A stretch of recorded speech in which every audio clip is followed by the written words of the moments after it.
Hello. വെറുതെ ഒന്ന് പുറത്തേക്ക് ഇറങ്ങിയാണ് കേട്ടോ. ചെറിയൊരു ഷോപ്പിംഗ്. ഇവിടെ ക്രിസ്മസ് ഒക്കെ ആയതുകൊണ്ട് എല്ലായിടത്തും ലൈറ്റൊക്കെ തെളിച്ച് നല്ല ഭംഗിയായിട്ടുണ്ട് കേട്ടോ. അത്യാവശ്യം സാധനങ്ങളൊക്കെ മേടിച്ച് കഴിയുമ്പോൾ വിശപ്പിൻ്റെ വിളി അധികമായതിനാൽ ഇവിടെ ഒരു നോർത്ത് ഇന്ത്യൻ ഹോട്ടലിലേക്കാണ് ഞാനിന്ന് പോയത്. ഞാൻ കഴിച്ചത് പാനിപ്പൂരിയാണേ. ഡൽഹിയിൽ ഒരു 3-4 വർഷം ഉണ്ടായിരുന്നെങ്കിലും ഈ സംഭവം കഴിച്ചതായിട്ട് എനിക്ക് ഒരു ഓർമ്മയില്ല. പക്ഷേ എനിക്ക് ഈ സാധനം വലിയ ഇഷ്ടമാണ് കേട്ടോ. തിരിച്ച് വീട്ടിലെത്തി കഴിഞ്ഞപ്പോൾ വൈകിട്ടത്തെ ഫുഡിന് എന്താക്കുമെന്നായിരുന്നു ടെൻഷൻ. അപ്പോൾ ഞാൻ വിചാരിച്ചു കുറച്ച് മീനിരിപ്പുണ്ട്, എന്നാൽ പിന്നെ അതൊന്ന് പൊള്ളിച്ചെടുത്തേക്കാന്ന്. നമുക്കിവിടെ വാഴയിലൊന്നും എപ്പോഴും കിട്ടാനില്ല കേട്ടോ.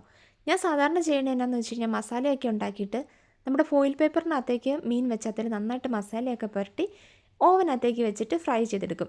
നല്ല സെറ്റായിട്ട് കിട്ടാറുണ്ട് കേട്ടോ. ഒരു ഓഫ് കിട്ടുമ്പോൾ വിചാരിക്കും മല മറിക്കണമെന്ന്.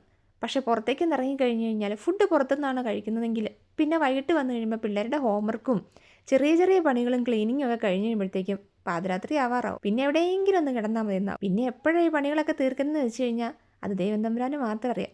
അപ്പോൾ ശരി എന്നാൽ.